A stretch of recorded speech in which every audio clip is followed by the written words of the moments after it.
avec une obsession. Redevenir comme avant.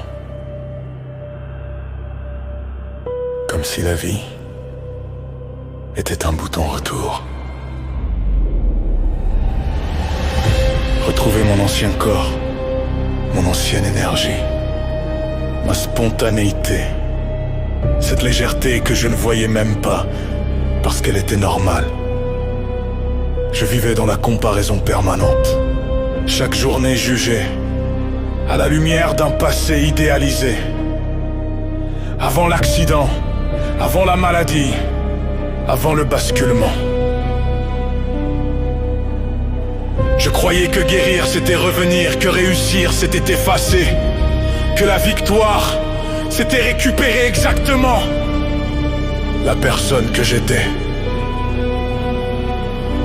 Alors je me battais contre mon corps, contre mes limites, contre cette réalité que je refusais d'habiter.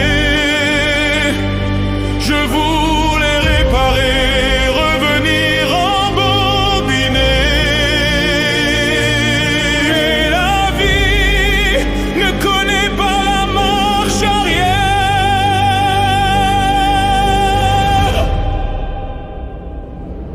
Un jour, la vérité s'est imposée, silencieuse, brutale, inévitable. L'ancien moi ne reviendrait pas. Pas parce que je manquais de courage, pas parce que je ne faisais pas assez, mais parce que le temps ne négocie pas.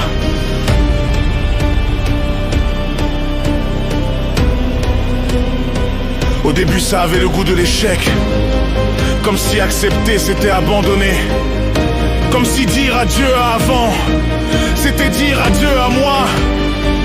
J'ai eu peur, peur d'être diminué, peur de ne plus être assez, peur de ne plus me reconnaître dans le miroir du présent. Et puis j'ai compris, je ne perdais pas mon identité.